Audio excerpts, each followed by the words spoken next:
The Spanish announce table. You have found pro wrestling's best podcast, and we're happy you're here. I'm Tim. That's Tom. We've got some folks in the chat. How to Be a Business Analyst says, just got done posting some content that should have taken me an hour, but took 3 due to my kids buzzing around me. But I'm ready to relax and watch your great show now. And it is a great show, and we're glad you're here to watch it. How to Be a Business Analyst has some great content as well, if you want to know how to join the circus. So, Tom. Yeah, right. That's what it is. Yeah. I had to pause there for a second. I was like, I didn't come with a joke. I need to think of something. Tom, how is Tom? We're going to talk some pro wrestling. We've had some exciting, fun stuff, right? We're going to talk about AEW's Fight for the Fallen edition of AEW Dynamite, rolling into AEW All In. We're going to talk about some things that happened on this day in pro wrestling history. But man, Tom, how's Tom? I see you got the KC hat on, repping the... Got the KC hat. Hey, remember when we got this shirt? Yeah. Oh, I do remember when we got that shirt. You can listen back to when we got that shirt if you go back and find the Mick Foley interview on the Spanish announce table. He answered Trace Preguntas. Yeah, he handed me this shirt. The iconic Cactus Jack t-shirt was handed to me by the man himself. That's one of the coolest stories of my life. I love that. It was cool. And I'm glad you're talking about shirts real quick because I'm wearing our t-shirt that's available on Pro Wrestling Tees, prowrestlingtees.com/Spanish Announce Table, or you can go to SpanishAnnounceTable.net and click a link. But Tom, you were saying. Yeah, man. So this is almost done with my first full week of radiation. Still feeling good. Doctor said, take it easy. Like, you won't. And so I'm like, shit. Okay. Because like when I started chemo, I was telling this to someone, I can't remember who now, but I was telling this to them. I was like, dude, when I started chemo the first month, I told my wife, I was like, if it's this, I'll take chemo the rest of my life. And then by the 3rd month, I'm like, oh, so this is chemo. Like, this shit sucks. So what my doctor said is expect me to instantly fall off a cliff around like week 3. So I did 3 days last week, and then I've done Monday through Thursday of this week. Tomorrow I go back. What's nice is it's so close to my house, and now I'm starting to like make friends with the staff. I fell off the bed yesterday, tried to get onto the bed. I hopped on. I was like, hey guys, took off my shirt and I jumped on, but I jumped like too much and my ass started falling off. And I was like, oh God, someone help me. And they caught me. And now you're there shirtless, falling off a bed, which is even better, right? Yeah. Well, so then today I took my shirt off and it was a different crew. It wasn't my normal people. And I was like, well, hopefully I don't fall off the bed. And they're like, oh, yeah, we heard about that. I was like, well, shit. So you're making the stories, right? Yeah. And then they got valet because obviously with people who are more advanced in more difficult situations, valet is needed. But they do valet for everyone. So they do valet for us when we choose not to walk down there when it's a little bit too hot. And even those guys are just great. They're just so fun. Yeah.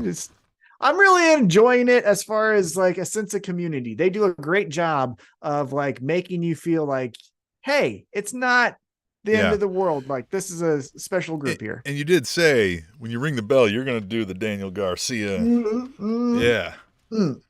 Yes. How to Be a Business Analyst says he didn't know you were going through that and he wishes you the best, but wants to know if I told you, and I did not, that he saw Orange Cassidy, Chuck Taylor, and Chris Statlander as competitors on Floor is Lava, which I think is on Netflix. It was so cool. Have you heard of Floor is Lava? Floor is Lava is a game where you played Floor is Lava.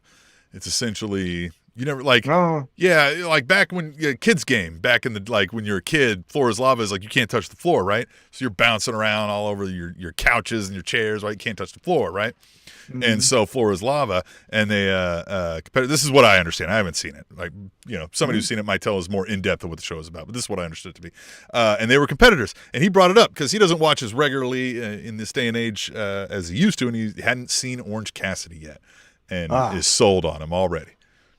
Hold on. Okay, so we have to watch this. Yes. Because how does Orange Cassidy jump from place to place when he doesn't fill care? us in. How to Be a Business Analyst. Is that what it's is am I describing it properly? Because Orange Cassidy, I would assume the same way he wrestles, right? He's got his hands in his pockets. He don't care. You don't care. Yeah, I'm looking it up here. Live game show. So we are going to talk about AEW Dynamite, which did include Orange Cassidy, the longest reigning AEW International Champion. I was telling How to Be a Business Analyst about Mr. Freshly Squeezed. We're going to talk about that, and I'm getting super excited. But Tom, here he says, he literally sat there and let the other two do all the work. Yeah, well, that sounds right. Yeah. That's exactly what he did. Yeah. That's not fully what he does in the wrestling ring, but you know what I mean? He has that demeanor, right? He has that demeanor. It's close. Yeah. And he said, and he started the last minute. So funny. Yeah. We will have to watch that and check it out. And Tom, AEW, speaking of, is so fun right now. They had the AEW Fight for the Fallen edition of AEW Dynamite, which they kind of pivoted and gave money to the Miami Relief Fund, but we're going to go Maui, Maui Relief Fund. Yeah. Miami's got their own problems. Maui's got the real problems. Yeah. That needs your money. So we're going to get into all that because it was a great show. But before we do that, what we got to do, right? Before we know where we're going in this pro wrestling world, we got to know where we've been, and we do that by use of our handy-dandy Spanish announce time machine, and we take a little trip. Back in time. God, I should have made that longer. You know what I mean? Like, it's perfect. Yeah, it's perfect because then you want to do it. You know what I mean? If you would have done it longer, then we'd be like, okay, sure, that's like, enough. all right, next. Yeah. All right. Yeah. All right. Well, let's see what happened. August 21st, 2005. By the way, any new listeners that may be catching us for the first time, we cover all of next week's Monday through Friday, so that way you're armed each working day when you go into work, provided you work Monday through Friday like we do, with a pro wrestling fact that you can impress your friends with. You ready, Tom? Yes. Yeah, all right. August 21st, 2005, WWE SummerSlam was held in Washington, D.C. Chris Benoit won the United States title, defeating Orlando Jordan by submission. Ooh, okay. John Cena retained the WWE title, defeating Chris Jericho. Still going, Jericho. Batista retained the World Heavyweight title, defeating JBL in a no-holds-barred match. Hulk Hogan. What? Get a gun. If get a gun. I've never understood that. Well, gun's not a hold, but in the no DQ, get a gun, right? Get a gun. Yeah. What's up? Hulk Hogan defeated Shawn Michaels. Is that backwards? Wasn't that right? Oh, that was right. Yeah, Hulk Hogan defeated Shawn Michaels, right? Yep. But this show is most remembered for a match with one of the most envelope-pushing stipulations in company history. Is this the Dominic Mysterio? This is when Rey Mysterio defeated Eddie Guerrero in a custody of Dominic ladder match. Yes. All those years ago. And now here's Dominic. Man, Dominic's one of the best acts they got going right now. Just how despicable the guy is. Like, you look at him and you just instantly go like, oh, I'm not going to like this guy. Not going to like this guy. It's so interesting because, like, you contrast that with Don Callis, right? Because you would say like the two guys that are getting the most boos in arenas when they go do their television shows would be Dominic Mysterio and then Don Callis. Don Callis, you can point to things, right? The promo, we'll talk about last night's promo and the painting and all of that. Yeah, it's what he's saying. And you're like, and you're like, God damn it. And he also looks that way as well. You know what I mean? Like, he makes it easy to dislike him. Yeah. Yeah. But then with Dominic Mysterio, I get it, but I can't tell you why. Yeah. You know what I mean? It's just like, but I get the underlying cause. Yeah. That's what I mean. Like, you look at him and you're like, nah, I'm not going to like anything this guy has to say. I don't want to might buy something he's selling, but like, other than that. It's the 100% punchable face. Like, that's the thing going for him. So, and that's interesting because in 2005, even though he's a kid, same punchable face. I would have punched him. Same, but yeah, right. Yeah. Tom's like, I'd make a habit of that, going around punching fifth graders. I don't know. Whatever. Fifth grade, 10-year-olds. Whap.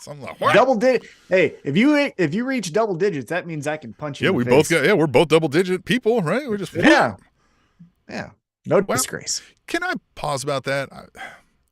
We talked about this.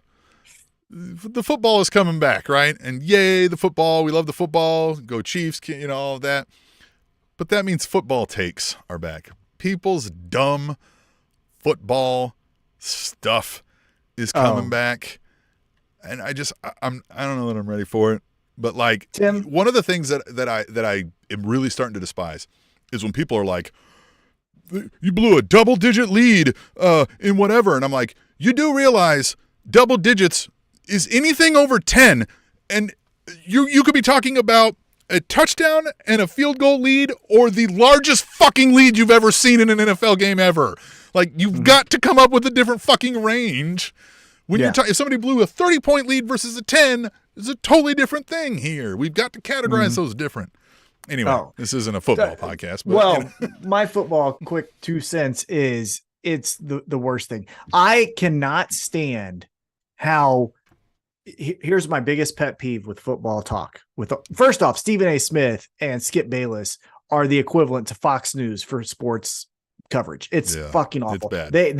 They are horrible fucking pariahs in this industry or in that industry. My 2 cents though is I cannot stand when it's Josh Allen versus Joe Burrow. No, the fuck it's not. They don't. Josh Allen is not going to tackle Joe Burrow. Joe Burrow is not going to tackle Josh Allen. Yeah. Because like the last thing I'll say, because like when the playoff game, the 13-second playoff game, and they're like, did you see Josh Allen's numbers? And it's like, yeah, but Patrick Mahomes had better numbers. And also it was Patrick Mahomes going up against the number 1 defense and Josh Allen going up against Chris Jones and some grocery store workers. Like, it's not the same fucking thing that they're doing. You know what I'm saying? Yeah. So like this idea that it's quarterback versus quarterback, you're so fucking dumb if you say that. Joe Burrow's 3-1 against Patrick Mahomes. The fuck he is. Yeah, no. The fuck he is. They're 0-0 against each other. They don't have. Yeah. They've been on teams that were right. Exactly. If you want to get into if you tell me it was Ray Lewis going up against Peyton Manning, let's see that battle. But when you tell me it's quarterback, dude, walk to the ocean until you can't walk anymore and stay there. You talking about the Pro Bowl skills test here? What are you doing? Yeah. Yeah. All exactly. right. Anyhow. All right. Football's Let's see what happened. Well, I mean, the Chiefs are going to win the Super Bowl, so it'll be fine by the end of the season. Going undefeated. Yeah. August 22nd, 2015. NXT TakeOver Brooklyn was held in Brooklyn, New York. Jushin Thunder Liger defeated Tyler Breeze. Yeah, that happened. Remember that. That was awesome. That was awesome. The Vaudevillains won the NXT Tag Team titles, defeating Blake and Murphy. With Alexa Bliss, probably. Yes, probably with Alexa Bliss, yeah. The Vaudevillains. What an act that was. Love it. That had potential. Yeah, but apparently one of the guys was a dick. Right? All right. He's Kansas City guy too, isn't he? All right. Finn Balor retained the NXT title, defeating Kevin Owens in a ladder match.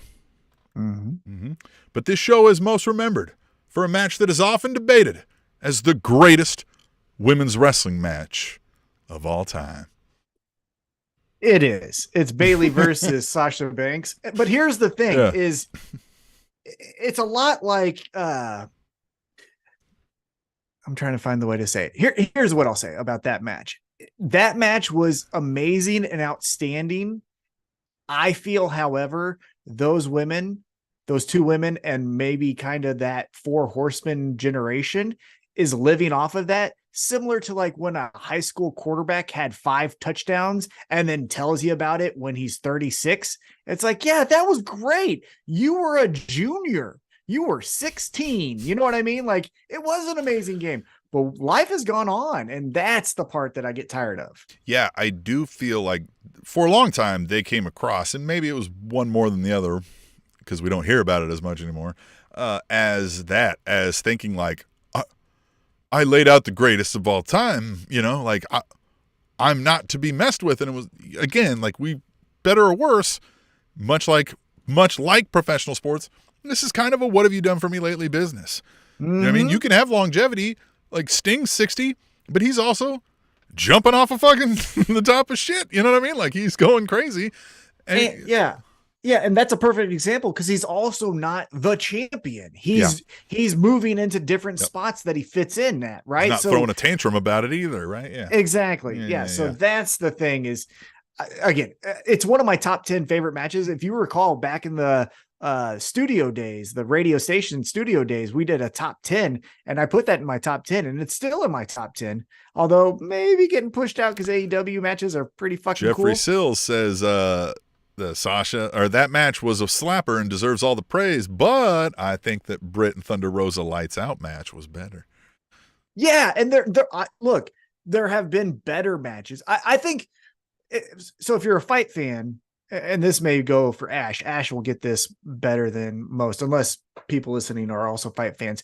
But there was a fight in 2005. It was Stephan Bonner versus Forrest Griffin. It was insane. It was so insane that their ratings grew by 2 million because people were calling each other saying, watch Spike TV. This was before Twitter and all of that stuff, right? And it was incredible. I remember my friend calling me. I was talking to him. I was already watching all of that, right? So it's an iconic fight that we all talk about. There have been 200 fights better than that fight, but because of the importance we talk about it that way. Right. Mm-hmm. So with Sasha and Bayley, yes, it was that moment, but like it set a new bar. Yeah, exactly. But like Rhea Ripley and Charlotte at WrestleMania was a better match than that, but it was still just incredible. You know what I'm saying? So, well, and that's how it'd be a business analyst says something kind of along those lines. He said, I remember randomly catching that Bayley Sasha match after not seeing women's wrestling for years and being totally amazed at the level of improvement since I last watched. And I think that's where we remember it as the greatest women's wrestling match of all time, because what we had gotten the last 20 years or ever before that on the main stage, at least, wasn't anything near that. Right now, everything's been measured from that plus, right? So, anyway. Yeah. All right, we'll move on. August 23rd, 1999. WWF Monday Night Raw was held in Ames, Iowa. One of the Iowa State Cyclones. By the way, did you see they've had a bunch of their football players were betting on the under on their team? Dumbasses. Because, I mean, a smart bet. Dumb. But right. It's a smart bet, but yeah. Oh, man. Yeah. Yeah. All right. Refresh. August 23rd, 1999, WWF Monday Night Raw was held in Ames, Iowa. The hardcore champion Al Snow wrestled to a no contest draw against Road Dogg in a hardcore match. How do you have a draw in a hardcore match? The Acolytes wrestled to a no contest draw against Big Show and The Undertaker. What is happening? I don't know. Crash Holly wrestled to a no contest draw against Hardcore Holly. Fucking no matches getting finished tonight. However, Triple H won his first WWF World Heavyweight title when he defeated the reigning champion who had just won that title less than 24 hours prior. Mm-hmm. 99. Triple H won it, and the guy only had it for 24 the night before. Hours. Mm-hmm. Kane lost it to Stone Cold in a day, so it can't be him. Undertaker wouldn't do that shit. He already lost on the card with the Big Show. Well, no, no contest draw, of course. No contest, My gut says, and I'm not good on this one because Raw's fucking does everything. I'm going to say it's Mick Foley. It's Mankind. Yeah, it was Mankind. Now, this less than 24-hour title reign, which he had won at the night before at SummerSlam, was Foley's final WWF title reign. No, 24 hours. Well, his last title reign in WWE. Correct. Remember, he was the TNA heavyweight champion. Yeah. Because that was a thing. The Legends title and stuff like that. And the Legends title, Yeah. Yeah, good stuff over there. TNA. August 24th, 1998. You just went back 1 year. WWF Monday Night Raw was held in Philadelphia, Pennsylvania. Ken Shamrock defeated Dan Severn via disqualification. Still baffles me at the time. They had some of the two most legit actual fighters also doing, well, I guess they were a little past their prime at the point, but Yeah. Yeah, no, they were good. They were, but Yeah. It also, it's kind of the same thing that you were talking about. The level and amount of competition at the time was nowhere near what it is now. Yeah. You know? Yeah. Shamrock was a better fighter than Severn, but anyhow, go ahead. Continue. But yes, right. I'd fuck him up. Kane wrestled to a no contest draw against Mankind in a Hell in a Cell match. Again, I don't know how that happens. Val Venus defeated Taka Michinoku via disqualification. And Bart Gunn won the finals of the first and only Brawl for All tournament via TKO over which wrestler?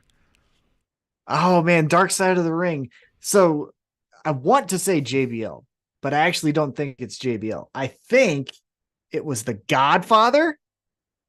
It was JBL's. Bradshaw is what he was going by. I got it. I got it mixed up. Yes, it's JBL. Oh, yeah. Now Bart Gunn was rewarded for his victory with $75,000 and one ass whooping from Butterbean at WrestleMania 15 in a boxing match. I look. I get. Here's my thought about the Brawl for All. A quick side tangent, because I know it got a Dark Side of the Ring and it was like the worst idea. It wasn't bad at all. The thing that made it bad was then they said, let's take this guy and go up against a boxer. Right. Like if they would have done they would have just left at that. Yeah. Well, if they would have done JBL versus Bart Gunn at WrestleMania and then Bart Gunn wins by TKO, well, holy shit. Bart Gunn's a star. Bart Gunn can wrestle Stone Cold Steve Austin. Right, yeah. He can at least get a title shot, right? He can get a title shot with Stone Cold. Stone Cold proves that he's the best man in the world, stuns him, ha ha ha. Right? Oh, he's forever the most legit guy that, on camera, right? In canon, they go, fucking Brawl for All champion, right? Yeah, you get too greedy. And this is the thing, like, boxing is a specific type of fighting. Like, very specific. The only thing you can do is punch to the torso or the head. So there's a lot of things that bar fighters don't know what the fuck to do, right? So they're going to do that stuff. It's like fencing with fists. You know what I mean? It's like, and Butterbean, for being Butterbean, like, these fat guys can still have fast hands and like, man. Well, and like they can absorb some body blows and shit. You know what I mean? So like, fucking they're going to throw some shit at you. Yeah, it was just, you got too greedy. That's the thing that's how I would remember Brawl for All. Great idea. I wouldn't mind if they did it again, but you got too greedy then saying, let's go up against a real boxer, because Butterbean was a real boxer. Anyhow. Yeah. Well, and every indication, I mean, like, yes, he was doing the Logan Paul-esque circuit, if I remember correctly, where he wasn't going up against real fighters on his circuit as Butterbean, right? But like, he was still like knocking fucks to the ground. Like he was a highlight reel. You know what I mean? Like you knew he packed a punch. Yeah. He fought real boxers and won, but he would also go up against Zulu and stuff like that in Pride. But Oh, here we go. Look at this. Jeffrey Sills up in here in the chat. Bonner and Griffin was unbelievable for its time. Yep. Just like Saw. Exactly. Frank Shamrock was a beast. Frank Shamrock was ahead of his time. Watch the Nick Diaz fight. That's what I'll say about Frank Shamrock. All right, okay. This is great. This is why we want you, if you're listening back on the podcast, to know that we do this live. YouTube. It's Thursday nights, precisely, exactly 7:20 something, right? Somewhere around there. Mahomes Standard Time, right? Central U.S. Standard Time, the one true time zone. So let's get back into this, Tom. We're on our trip. We got one left. We're going to go see what happened on August 25th, 2002. This is an easy one. WWE SummerSlam was held in Uniondale, New York. Christian and Lance Storm retained the tag team titles, defeating Booker T and Goldust. Rob Van Dam won the Intercontinental title, defeating Chris Benoit. I didn't realize that match happened. I forgot it altogether, I guess. Shawn Michaels defeated Triple H in an unsanctioned street fight. That was a badass match. Love it. And The Rock lost the undisputed title to the then youngest WWE champion in history. It's Brock Lesnar. Brock Lesnar. Here's the thing that I will say about The Rock that I always push back on when people are like, he's on the Mount Rushmore. before Cena, Rock would get booed so many fucking times as the baby face. And this is a prime example. He went in, he was doing the running the stairs and stuff like that. And he went in against Brock Lesnar and then realized, oh shit, I'm getting booed again, just like with Hogan. And he took the F5.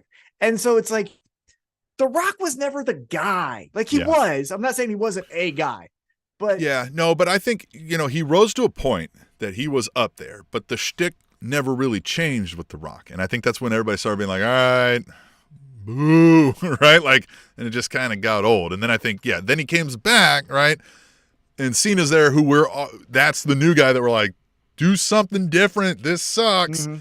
And here comes The Rock, and all of a sudden we forgot, that like, oh yeah, that shtick sucks after a while. But anyway, so that was our good fun trip back in time there, seeing what happened there, and I'm excited. I'm excited though to talk about new professional wrestling things like what we saw last night on AEW Dynamite. It was awesome.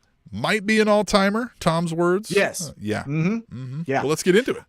Well, hold on. Speaking of all-timers, though, we were talking about SummerSlam 2002. If you've never seen the full SummerSlam 2002, worth your time. It starts off with Kurt Angle and the debuting Rey Mysterio Jr.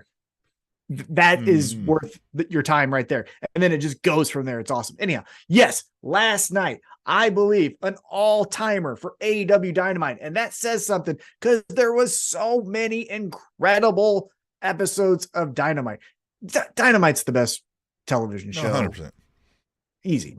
And it kicked off, as it should, with an all-time episode with Orange Cassidy. Man, he is the new WCW Cruiserweights in the first hour. He just kicks off the show every single time, it feels like. Yeah, it's a great, yeah. It's perfect. Yeah. And here he is as the international champion, taking on former student, now rival, Wheeler, Utah. And man, they got after it. What'd you think of this opening contest for the international championship? I will say, so there was an energy in the crowd that it felt like, and this proved true, it felt like a big night, right? Coming out the gate, Orange Cassidy's going, the crowd's all behind it. Wheeler Yuta comes out, and I thought, okay, right? This one's going to be one of these like hard-hitting matches, and is this when we, is Tony Khan going to pull the let's give the belt up? And so I was worried. A couple of them close calls, I was like, woo, man, I thought it was over for Orange Cassidy for a while. Excellent match. They had me, I'm more of a storyline guy, but this match had me kind of really honed in on the back and forth. Well, there's definitely a story, right? Former student goes up against teacher. Former student is now with the bad guys of the BCC. The student who never really cared now does kind of care. Yeah, there's plenty of story in there. There's a lot of meat on the bone. I thought maybe something crazy was going to happen when Moxley and Claudio walked out. When they became ringside and were just hovering around, and Orange Cassidy was like looking at him, because at one point in this match, Orange Cassidy does the paradigm shift to Yuta and then looks at Moxley and is like, what's up now? And then did the mid-match, like looked at him, was like, watch this. Yeah, got him with it. Awesome. So Orange Cassidy. Oh, hey, and they actually caught it in the shot. Well, we'll talk about it. It was a bit of a wide shot, but they got it. They got it. Just God bless it. Not orange, but AEW, just keep the hard cam. Just keep the hard cam. That's all you need. That's why they got this shot, though, is because the hard cam was on. There would have been a better shot, but they got it, at least with the hard cam. Kind of what you're saying. Keep it on the hard cam. You're going to get most of everything. Yeah. Like, again, I always say ECW as the standard barrier. So much of their stuff was just the hard cam, right? All the chairs being thrown in during the Terry Funk Mick Foley match, hard cam. Bam Bam and Taz going through the ring, hard cam. Like, you don't need fucking 100 cuts, hard cam. Anyhow, that was my I make quick, the cuts when you have an absence of motion, but like during a Wheeler Yuta Orange Cassidy match, not many times where there's not motion, right? Yeah. Right. Yeah.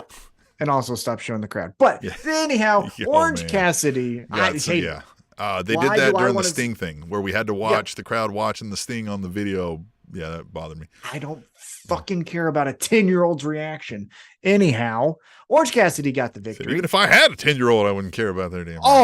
I'd punch my kid. If he got on the screen, I'd fucking hit him. Like, get him off.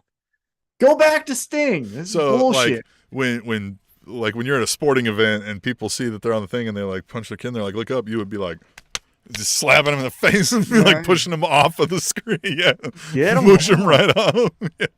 Go back. I'd just be yelling, go back. You'd be looking at the camera and be like, fucking go back to the game. Fucking screen. Go back. I want to see Mahomes, motherfucker. Yeah, Mahomes is walking out. I don't fucking care about my kid. Fucking go see Mahomes. I'm not Travis Kelce.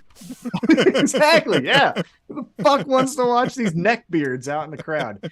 Anyhow, Orange Cassidy gets victory. So before we go into the post match, I want to ask you here, Orange Cassidy. So we don't have a title match. Spoiler, we'll get to it. At All In.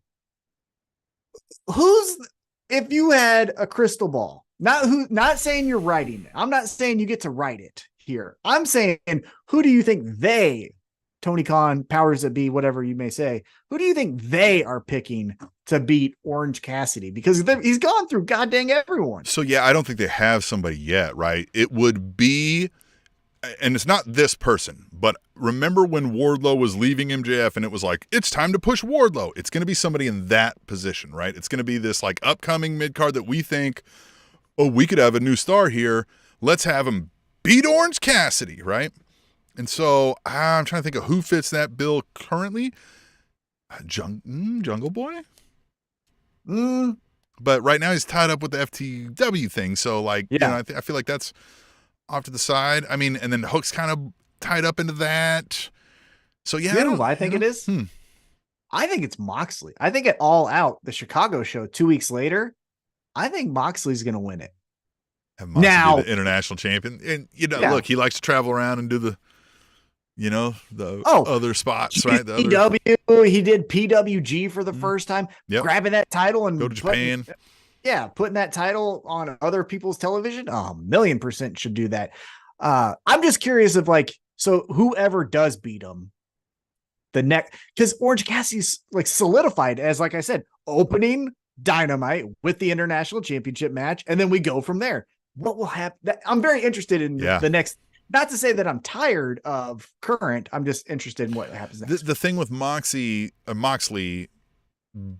beating him for the international champion. I know Tony Khan has said that like he doesn't view things like the TBS championship or the TNT championship as a mid-card title, right? It's just another title, right? Some may, you may deem some others more prestigious, right? But so, it doesn't have to like be a mid-card. And you could say maybe Orange Cassidy's risen himself out of the mid-card with this long run, perhaps. But man, Moxley taking it, your question of like, well, who takes it off of Orange Cassidy is like, well, man, like what, you know what I mean? Like who could take it off of Moxley that wouldn't be taking it down a notch? I mean, it would almost have to go down a notch, I guess, but. Right. I have it in my brain how I would do it, but I'll share that later. I'll share it now. I would have you to then beat him. I would have you to be like, I'm fucking now the fucking man. And so I'm taking this from you. And like, what? Since you got that title, you got lazy. I'm helping you keep it, right? Have that run for a while, right? Yeah.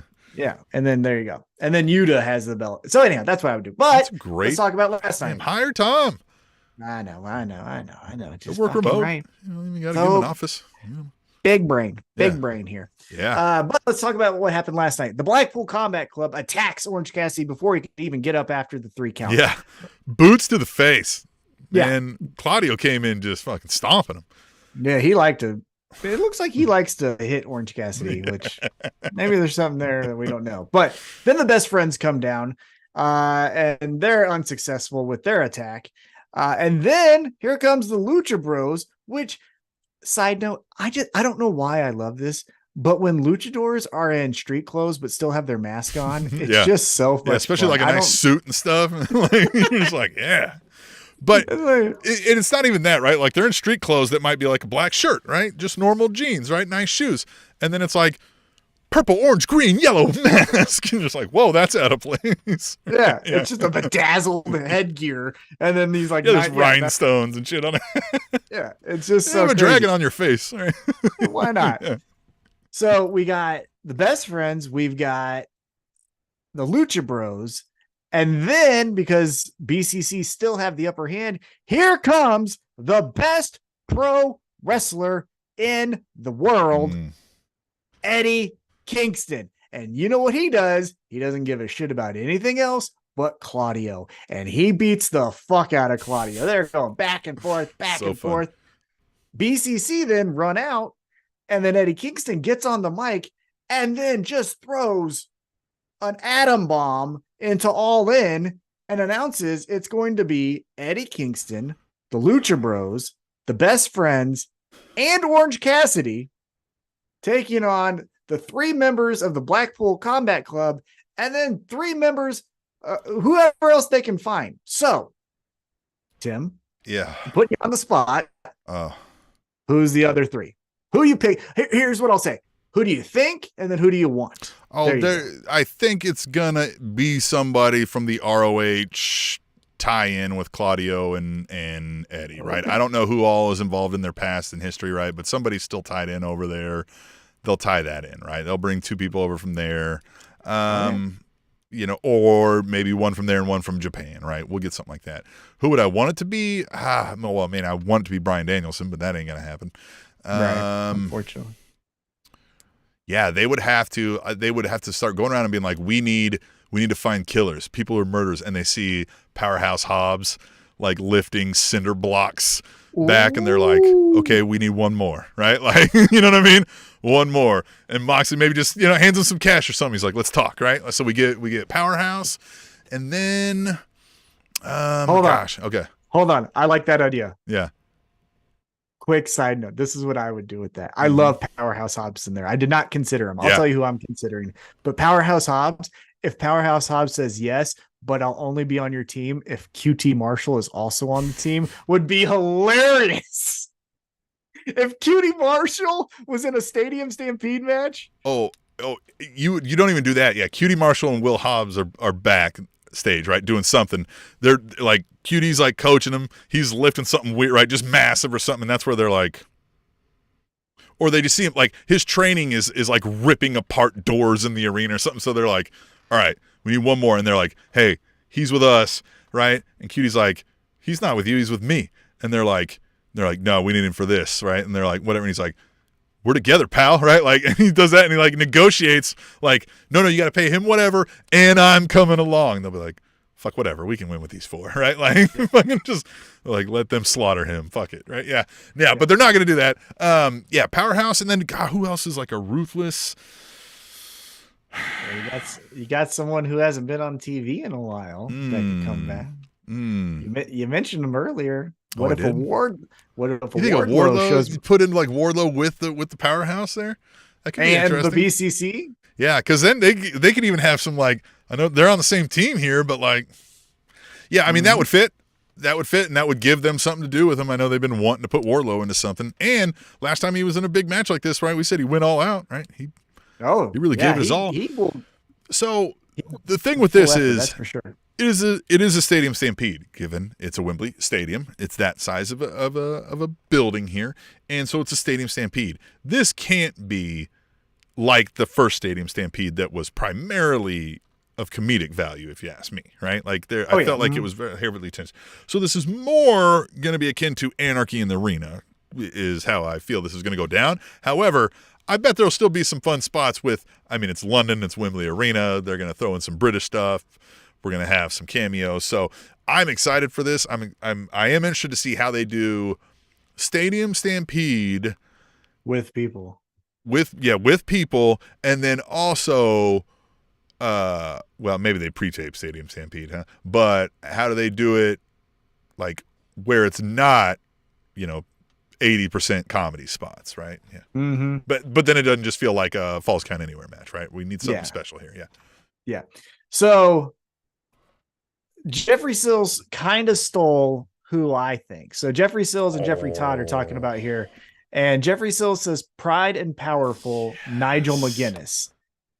I think my thought instantly, because I think Moxley is going to look at Eddie Kingston and go, I'm going to break your heart. I'm going to break your heart. You have broken my heart. We were friends. You sided with the dumb shit. Now I'm going to break your heart because you're a baby. I think he does get Pride and Powerful. And then I also think he gets Homicide. His best friend, right? Well, And they only Homicide. need 2, right? Because this is 5-on-5? No, it's 6-on-6. They need 3. Who all is on the other side? It's Eddie. It's Eddie. The Lucha Bros. Orange Cassidy. Yep. And the best friends. Right. I forgot Orange Cassidy in there. Yep. Yeah. So I think it's going to be Santana Ortiz and then Eddie Kingston's mentor, Homicide. And it's going to be those guys. Because, I mean, look, I just said those names. Who is the closest thing to Blackpool Combat Club who isn't in Blackpool Combat Club? Yeah. Those 3 fucking guys. If somebody's going to show up and start stabbing motherfuckers at this match, it's going to be those 3 dudes. Yeah. The guy's name is Homicide. And I just, because I want this to be it's in the name. Yeah. What I would love, this is my secret hope, is if you recall, go back to MJF's list of when he became champion and he ripped off Cody Rhodes and he wrote down the list of all the people. Yeah. And in there, he wrote Eddie Kingston, right? My hope in this match is that Eddie Kingston works out his demons and dominates Moxley, Homicide, Santana, Ortiz, and they win. And it's Eddie Kingston and he beats Claudio obviously too, but it's Eddie Kingston who comes out like, holy shit. And then I told you this before we started recording. I have no fucking idea what we're doing with MJF and Adam Cole. None. But once it wraps up, right? Whatever that is that wraps up, I want it then to be MJF, who most likely will retain, looking up and like, I told you guys, we're coming up on 2024. There's no one here. And then it's Eddie fucking Kingston, like I wanted at the beginning of the year, coming out around this time. But what we need is if that happens, we need MJF back being the slimy, rich. That's what I think it's Yeah. Mm-hmm. That's my side note. We'll get back to we'll save it. I'll save it for when we get there. Okay. So yeah, we got Anarchy in the arena. Stadium Stampede at Wembley Stadium, All In. Incredible. Okay. So then we go back to Jacksonville, because why not? And it's Jim Ross and Kenny Omega. And Kenny's like, hey, I'm tired of this Don Callis in my life. He's always been in my life. He was friends with my uncle, the Golden Sheik. He kind of alludes to like Don Callis giving him steroids. He flat out allude. He basically, which was like, weird. The vials, I didn't know the name. Like I couldn't pronounce the names. He said, take your vitamins. I was just like, Jesus, man. You kind of told on yourself. I don't know why you did that. Yeah. No wonder your upper body's so much wider than your lower. That makes sense. It's fucking his. You're built like a triangle. Incredible. That's an upside down triangle. Yeah. His lats are incredible. But then Kenny Omega is basically going through and saying Don Callis needs to get out of my life. Well, then guess who shows up? It's Don Callis. And Don's like, JR, if you're trying to work out all these therapy sessions, it's going to take 10 hours. This guy is a mess. And then Kenny Omega's like, what are you going to do, Don? Like, you piece of shit. And then here comes Juice and Jay White, which I was thinking, if they ever want to go comedy, they should call themselves Juice and Jay, like Jay and Juice, like gin and juice, okay. Jay and Juice. Yeah. Like they should be like sipping on gin.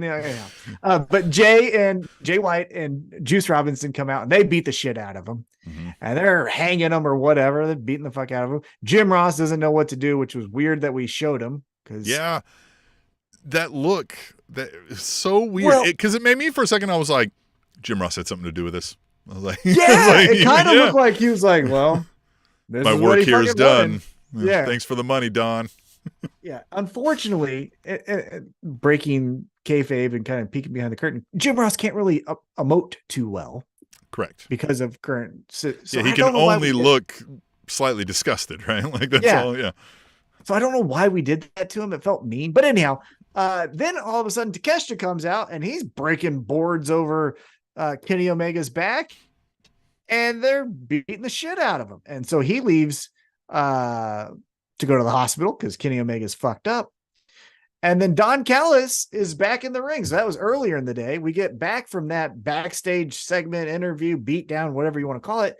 And Don Callis is, excuse me, I'm out of order here. So Takeshita beats up Kenny Omega. Then we go to Hangman Adam Page, who is outside of the hospital.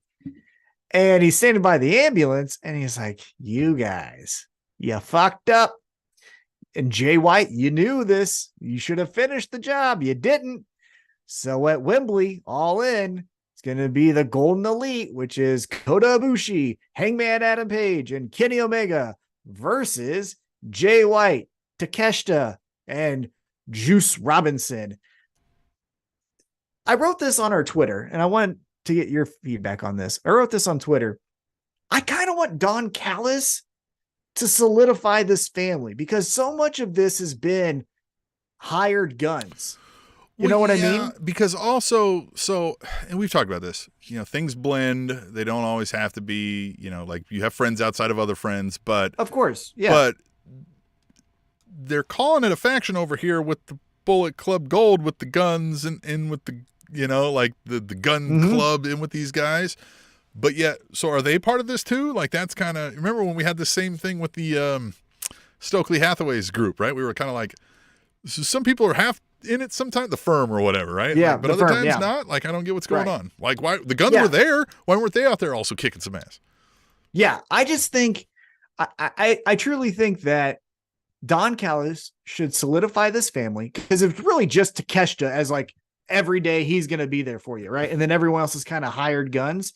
But I would solidify it. I would have Will Ospreay, which we'll get to, Takeshita, and then the Gangbang group come over. And what's their name? That's it, right? Gangbang Bang Bang group. Bang Bang Gang. Gangbang. Yeah. Gangnam Style. Yeah, there it is. All that shit. Yeah. And then those motherfuckers join because they can still be the gangbang group, right? Like they can still do their fucking thing, but they're part. You can always be the gang gangbang group. Yeah, you can always do a gangbang. As long as you got three of you, you can. Yeah, you can always be the gangbang. And so, like, still call them that and have them over in Collision, but they're Don Callis's family. Like Don Callis can show up and do these things and be Don Callis gangbang gang. Yeah, gangbang all the way. You know what I mean? Yeah, 69 me, Don. Yeah, I mean, come on, it's there. Which again, and we'll talk about it later, but I thought we were kind of heading to a solidified Don Callis family, but right. But one thing I wanted to get your opinion on, and I think you have it. Yeah, you have it on our one shot here. So, Hangman is outside of the hospital. The best, yeah. Now I can't remember. I think it was Tempest who with Wrestle Talk or something like that mentioned. He's like, wait a minute, Hangman's drinking again. Because we really haven't seen him. So he won the title and he had to be right. Oh, there he goes. But like, as far as in character doing interviews, yeah, he hasn't drank. He hadn't had the drink in his hand for a while. Right. But now his friend's in the hospital and he's stressed. Well, so are we getting spiral down sad drunk Hangman again? Because he chugs his beer and then hands it to the security guard and like, all right, well, I don't have beer anymore. Sad drunk. Well-intentioned Hangman is one of the best stories we've got. Oh my God. The first 3 years of AEW with Hangman being the main character was so fucking great. Anyhow, so what do you think though? Do you think or do you think it was just a one-off? Like, hey, I just chugged a beer because I'm Hangman. What do you think? Well, it'll be interesting. I mean, the spot we get shortly after this is at the moment, like I want to say it was all just for that spot to make Hangman look cool. Right. But we should pay attention. If we're seeing it more often and every time now, there's probably a reason, right? It's a definitive choice at that point. Yeah, I feel as if the Elite, again, peeking behind the curtain, I think they think everything is important. So if Hangman drinks, that means something. Oh, yeah. It's very similar to like when you watch a play, if there's a gun on stage, that gun will get shot by somebody. Oh, right? they're very Swifty-like, right? Like everything's got a meaning. Everything's got, it may come up later. It may seem innocuous right now, but everything's foreshadowing. Everything's got a purpose. So I'm interested about the Hangman character going into Wembley. But now we switch gears. Now I'm back on track here with my notes. Then Don Callis is out. You forgot that the best part of that was the guy comes over and he's like, hey, sir, I'm sorry. this is a hospital. You can't be drinking the beer here, right? And just him just being like, oh, are you fucking serious? And he's like, all right. And then just fucking chugs that whole thing. And he's just like, all right, thanks. Like, there was just this calm thing. Like, he didn't leave, right? He's just like, all right, here, do something. Like, I'm out of here. Yeah. I mean, that's what you do. You don't, you know, like, I'm not throwing this away here. Yeah. Well, I'm not leaving. The beer's leaving. Gone. Right. Yeah. All right. So now we switch gears. Don Callis is already in the ring and he is being showered with booze. And then he says, here is Chris Jericho. And Chris Jericho with his bedazzled boots walks down to the ring. And they're doing this whole, like, you going to join? I don't know. Are you going to join? And then finally, Jericho goes, you know what? Yeah, I need to go back to the world championship. Don Callis, you're the guy that can get me there. Well, the key thing that I caught was he was saying the shit they did to me taught me that maybe I need to do things differently. And then he was like, that's when he was like, normally, no. He's like, I don't fucking join factions. I create them. But he had just said, I need to do things differently now. So he was like, fuck it, I'm in, right? And it took me I was literally folding clothes, kind of just listening, right? And I was just like, and he's like, I literally stopped and kind of looked back and I was like, are we fucking doing this? I was like, are we about to fucking do this? And Don Callis had the same look on his face too, right? I almost kind of was like, did Don expect this? And he was just like, you serious? And that interaction, right? That interaction was really killing me. And I thought we were going to go there, right? I thought we were going to get this, like, over the next couple of weeks, they're sharing in this, like, just being debaucherous, right? Like getting in bar fights, doing everything sleazy together. But we didn't get that as we continue on, right? Right. So what we get is as they go out, walking out of the ring, Jericho goes, hey, wait a minute. There's a covered gift or something. What is this? Another painting. And Don's like, it's nothing. It's nothing. Mm-hmm. It's nothing. Don't look at it. Don't look at it. Don't look at it, man. Just don't look at it. And Jericho goes, I'm going to look at it. So he takes the cover off of the painting, and it's a painting of Don Callis holding Jericho's disembodied head. Yeah. And it's a great painting. Complete with very noticeable Don Callis scar. I love that he's like leaning into that thing. You know what I mean? Like, it's so great. Yeah. And so he's holding the head in this painting. And Jericho goes, wait a minute. Did you not think I was going to join? And Don was like, come on. Misunderstanding. This is a joke. Right. The person fucked up. I don't even know what the story kept changing, right? This was the joke. Yeah. Oh, no, the person clearly fucked up, right? Yeah. Everything is coming out. Yeah. And Jericho essentially bullies him into say what you're going to say. Why is this? And Don's like, fine. I think you weren't going to join. I think you're an egomaniac and you don't do this with others. You need to be the focus of attention. And in this, you wouldn't be. So I thought you would say no. And then Jericho's like, so you'd kill me? Like, you were going to fucking kill me over that? Well, and then so Jericho's like, you piece of shit. Basically, here's the flaw in the segment is before the painting, Jericho says, hey, I want to join you because you're a piece of shit. Because you're a piece of shit. Yeah, that's why I thought like we were just going to move past this. I thought it was going to be like, I like it. That's smart, right? And I thought they were going to go off and just hug it out. Like I thought it was going to be a funny moment. Yeah, and so they're going back and forth, and essentially they're basically like, hey, you suck. Well, you suck. It started to get a little uncomfortable. I was kind of like, have you guys been holding this back? Have you really wanted to say this to each other? Because it felt a little real. Yeah, I mean, it got real to the point where Don Callis slaps Jericho, and then Jericho grabs Don. And look, Jericho, you've been doing this for 36 years or whatever it's been. But like, if you're gonna own it, man, don't hold them and then wait and look back for Takeshita to then show up. Like, if you have a spot, I get it, but like, let him fuck up, not you. Yeah, if you have a spot, again, you're waiting for the thing, but like, you can still hold him and fucking give him a 1-4. Don Callis knows how to roll with it, right? Like, give him a 1-2 to the body or something. Right. You know what I mean? And so Takeshita attacks him, and Jericho fights that off. He's like, all right, I'm going to beat your ass, Takeshita. And then here comes out of nowhere Will Ospreay, and he goes whop, because again, he's a Don Callis affiliate, associate, whatever you want to call it. Mm-hmm. And doesn't like Jericho. Right, doesn't like Jericho. And he leaves him bloody. Sammy Guevara comes out with a bat, and he's like, hey, get out of here. And they run off. And that's how we leave the segment. So I'll say this to you. I get it. Jericho got attacked. But at the start of this segment, Jericho said, I want to be bad. So why would I care who wins this? That's the flaw in the story. Right. Yeah. Now I don't have sympathy for Jericho. He got what he play with the fire, get burned, right? Like this is reap what you sow. Now, if it's an overarching story where we get, opponent after opponent after opponent, is Jericho reaping what he sowed over the years? Maybe. Time will tell. Well, but yeah, right now it's just kind of. Yeah, well, we kind of did that with the 5 labors of Jericho when MJF kind of put him through that. You know what I mean? So I don't know. It just feels like I don't care who wins this one. I get it.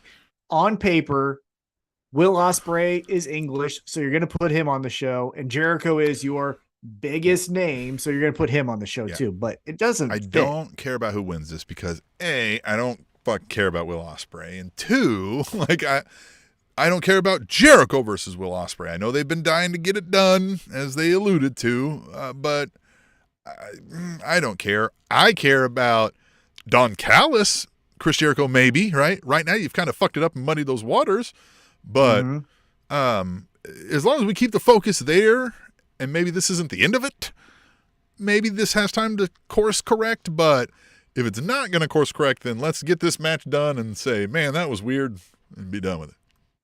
Yeah. If I had the pen or pencil, right, this is how I would have done the segment, right? You have Jericho say, I'm joining the family, right?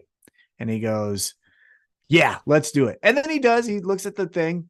But instead of then going into this after he sees what the painting is instead of his tone being, you piece of shit, because he knew that. Yeah.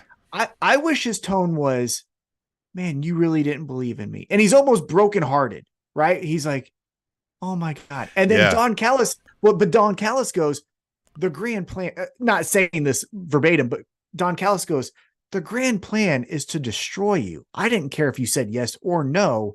This is how you were going to end. And then you have Takeshita and Will Ospreay. Now I have sympathy because Jericho thought he had a legit friend. So that's it. He's like, oh, I get it. Like, okay, so you weren't going to, he's like, but man, like, you didn't think I would, like, after all, everything, like, you didn't see I was struggling. I turned my back on my friends and they all walked out on me for you, man. Like, you didn't believe I was going to. Right. And then Don Callis like, then Don Callis goes, I don't give a shit. Like, oh, you're right. I destroyed But that's because your I group. don't fucking care. Yeah. Yeah. I destroyed your group because I don't like you. I'm now destroying you because I don't like you. And I'm ending your career because after 30 years, you need to go. Points to the painting. I did that figuratively. Now we do it literally. And then boot to the face, stomp out. And now I have sympathy for Jericho, right? But the way they did it was, well, you're a bad guy and I'm a bad. I didn't like it. Anyhow, let's move past that. Hire Tom. Yeah, I mean, come on, big brain. Let's go to a quick video package. Jack Perry says, basically, hey, this shit's stupid. I'm retiring this FTW championship. Taz goes, what did he say? Yeah, he's like, did he? What the? Yeah. Now, in this video package, Jack Perry does have some good lines. Now, I'm Mr. Wednesday Night because I beat RVD. I'm the coolest guy. I made this belt. And now he's I'm like, going to end this belt. Only thing better than being the first is the last, right? Like, so. Yeah, and I'm going to retire. Done with this. So next week, he says he's retiring the belt. Now, that's the week before All In. Mm-hmm. Are we seeing Hook show up to then not retire the belt, and that's how we get to the match at Wembly? Yeah, what do you think? somebody or some crew of ECW originals, prevents the retiring, whatever that means, right? Whether it's a dumpster or it's a, like potential peril for the actual, physical structure of the belt, right? Somebody saves it, and then, or, before you do that, right? Put it on the line. And he's like, what do I get out of this? And then they have to offer him something. I don't know what it is, right? Maybe career versus title or something, or I don't, but right. To stop him from throwing it in the fire or whatever it is, right? Like career versus title or whatever, right? I love that idea. I love that idea. Here's how you do it. Here's how you do it. Here's how you do it. I like this. Now, I don't know how to do the logistics because I've never done a pro wrestling show like in real life, right? But yeah, have something to where there's a trash can in the middle of the ring and there's a fire, and Jack Perry walks out and he has the title and he goes, I'm retiring. Yeah, it's like one of the metal crunching machines or something, right? Like he's just like something fucking, yeah. Something safe. Yeah. Something safe because we're going to get wild here in a second. Right. But okay. You have the title and he's like, I'm fucking done with this. This title's stupid. Taz on commentary takes off his headset and he walks down and he goes, you piece of shit. Again, he can't say that, but you get what he might say that. He goes, right. But he's like, you piece of shit. This is my life's work. I am okay with other people holding it, but there is a lineage, there is a meaning behind FTW, and you're not going to throw that away. And then Jack Perry goes, what are you going to do about it, Taz? You're an old man.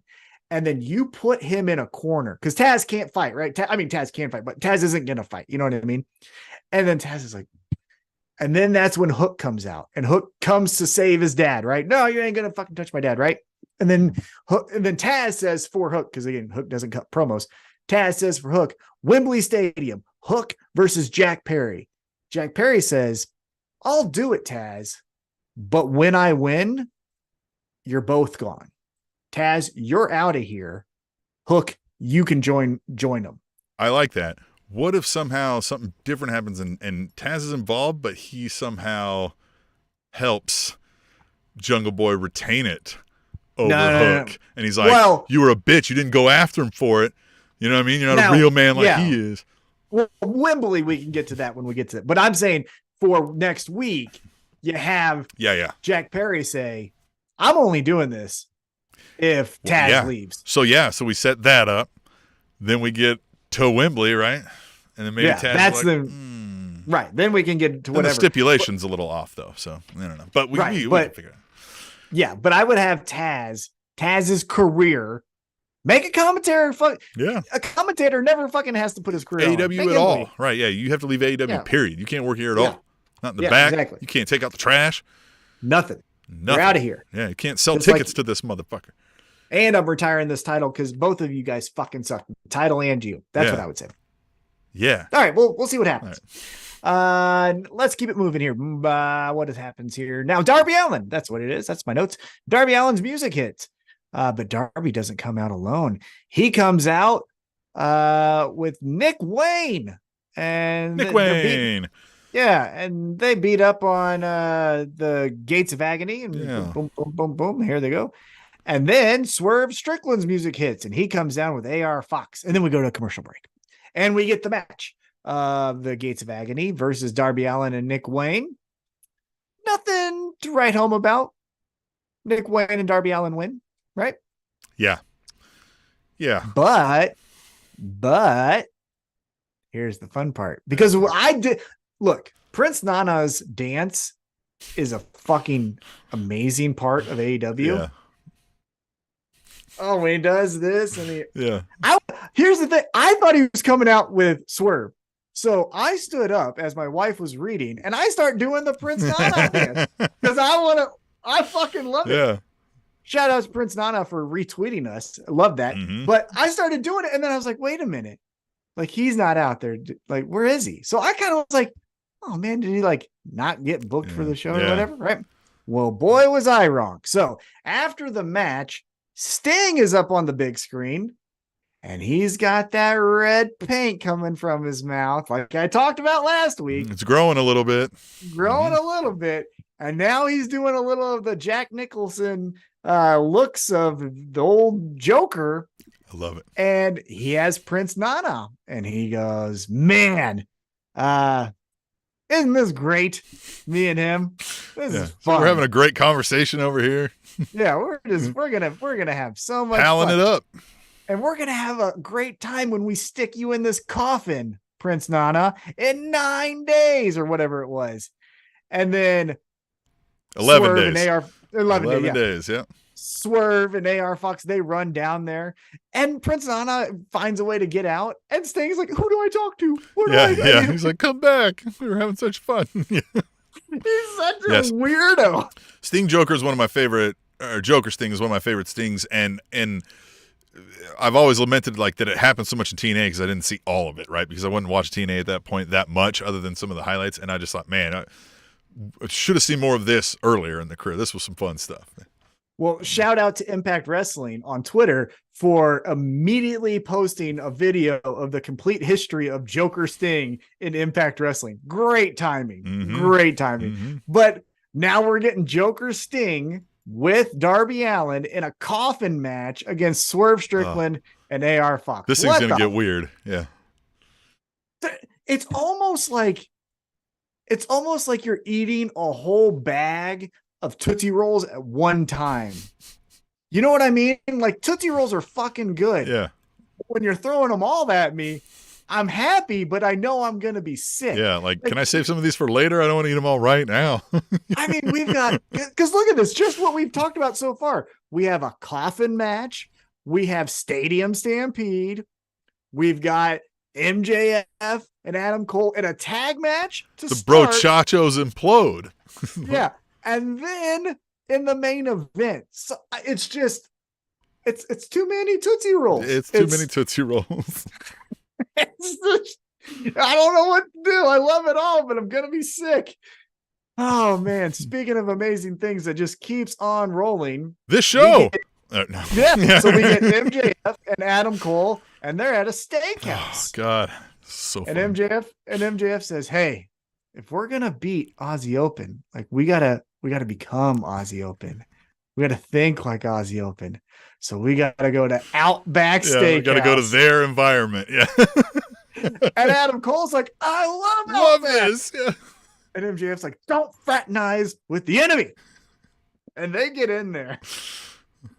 And they're eating, they're doing all this stuff. You see MJF keep looking at this mural or painting, whatever you want to call it, of a kangaroo kicking a man. And he's just like, okay, I see that. Yeah.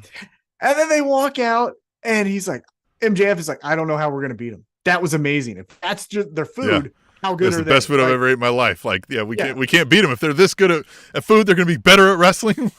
Yeah. And then Adam Cole's like, get out of it. Like, stop it. Get out of it. Yeah, at one point he was just screaming Bloomin' Onion over and over again. He's like, Bloomin' Onion. Yeah. And then Cole says, I've got an idea, and it's better. And so then we switch gears, and we're backstage, and it's the two of them sitting on some equipment gear, and Adam Cole goes, I got something for us. It's Crocodile Dundee 1 and 2. Yeah, we're going to watch it. And MJF's like, yeah, that's cool and everything, but like, check out these kangaroos. Watch how they're fighting. Yeah. I love that Adam Cole's like, okay, I paid $5.99 for this. Yeah, this is $5.99, but I guess we're gonna watch your shit. Cool. And so somehow they can come. He's mad about $6. Yeah, I mean, you don't want to just waste $6. And so before we switch gears to their training, MJF gets up and goes, "I've got it. I've got what we're gonna do. The kangaroo kick," and he gets into kangaroo posturing and then does this kick. Yeah. And he's like so impressed with himself. He's like, yeah. like he's got his like evil laugh, like he's taking over the world. And Adam Cole then has like, he says, he was like, listen, you've had a lot of ideas. Yeah, this moment of clarity where he's like, look, you've had a lot of great stuff. This is the worst of them, though. The worst. And so then they concoct this way of having alligators out, and I don't know who this guy was, a janitor or something. I don't know what he was, but he was like, these alligators are out here. What the hell? Yeah. And MJF is like, kangaroo kick. Mm-hmm. It's like, no, Adam Cole, no, you know what it is. And then they double clothesline. Yeah, and that guy goes into the pool, right? Like the whole bit. Yeah, slow-mo. That was fun. But then a curveball from left field, 2 fields away, we get Tony Khan, and he's chastising them, yelling at both of them. In my office now.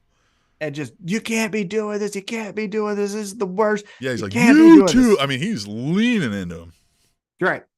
Now, there's a detail I want to ask you about. Maybe I'm noticing it and no one else. Or maybe I'm just playing thoughts in my head here. But MJF and Adam Cole then, leave his office, and MJF's like, he's going to pay for that in 2024. Like, I'm going to tell him off. And Tony Khan goes, hey guys, what's up? And then he pops out and he goes, what did you say? Like right after, and he was like, oh, nothing. Yeah. Well, he takes his glasses off. And that's what I was wanting to point out. He takes his sunglasses off. He's like, hey, thanks so much. This is a great show, guys.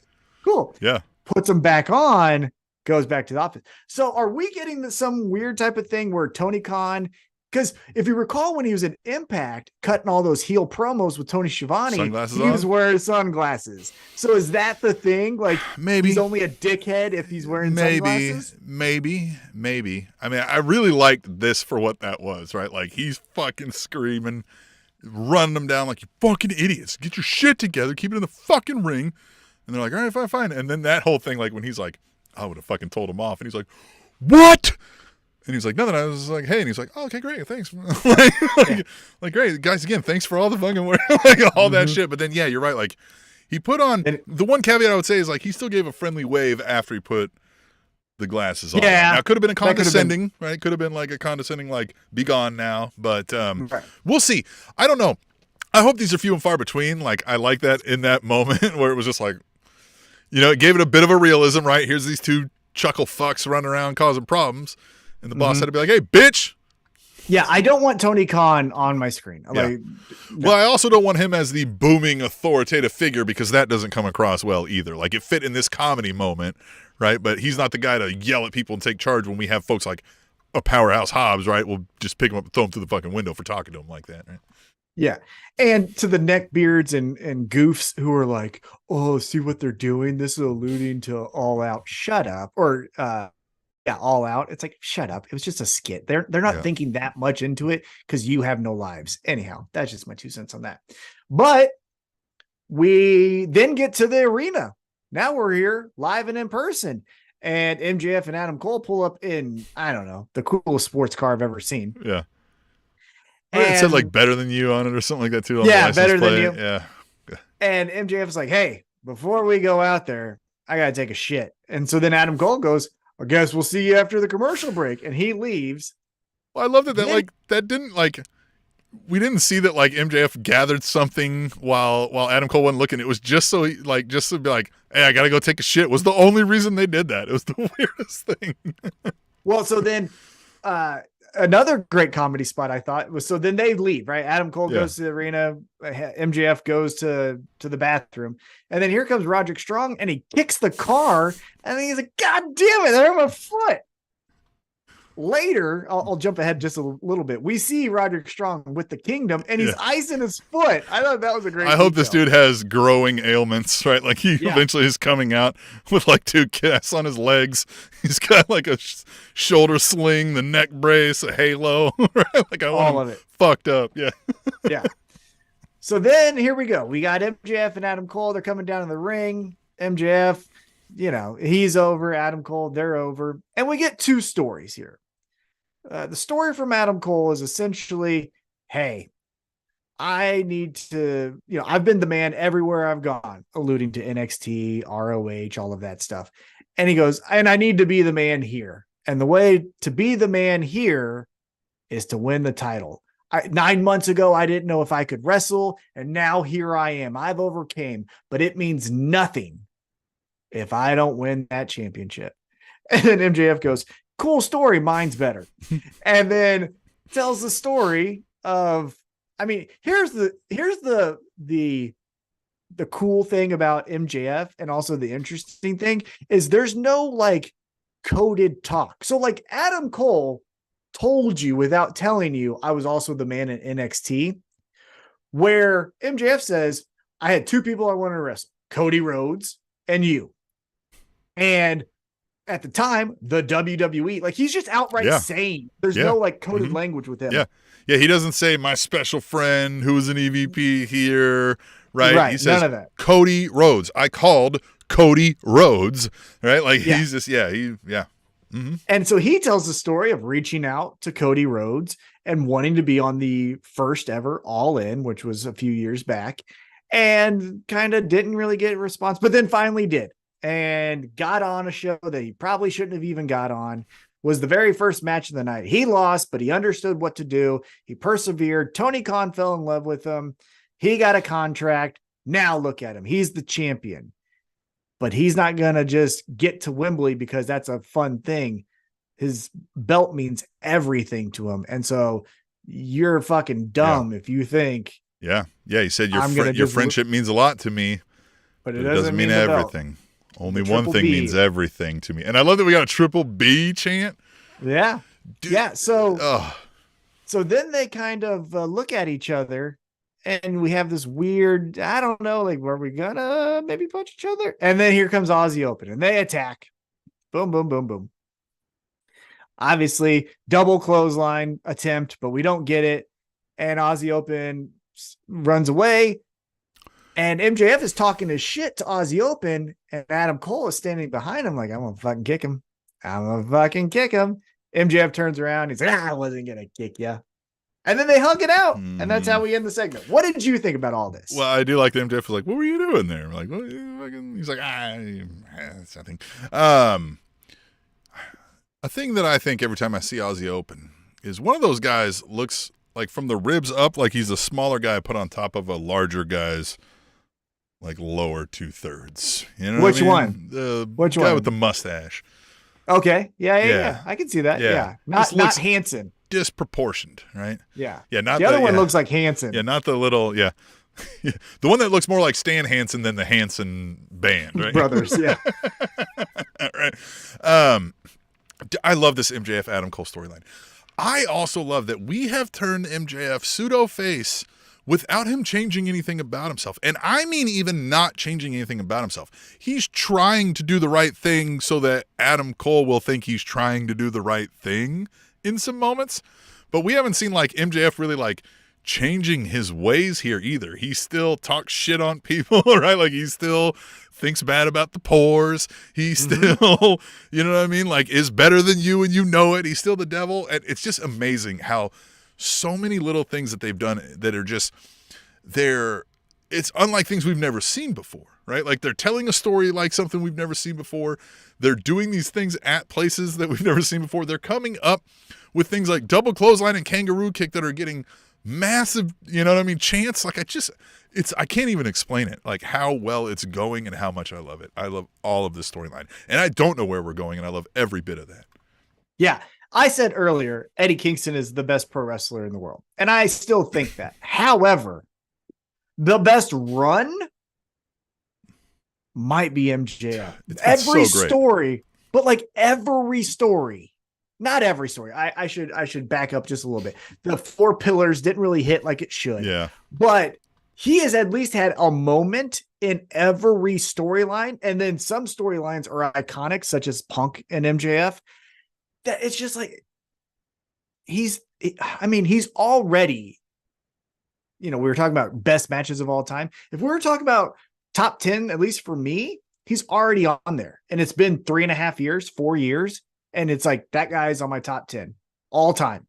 Like some people have been kicked off of that list who I've seen for 20 years because MJF is. Oh, I'm telling you, not only is he my favorite at the moment, and I mean, and that's involving names like Eddie Kingston, right? Like who, you know, Hangman Adam Page.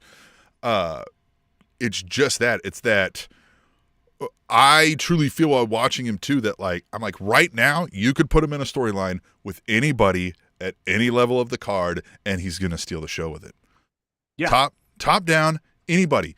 You could put him in with somebody in the women's division and do a storyline, and he's going to make it one of the most entertaining damn things. And Jeffrey's still saying here, he truly is a generational talent. And yeah, I'm putting him up there already. Like it feels like he belongs in the top 10 or higher of all-time favorites for me.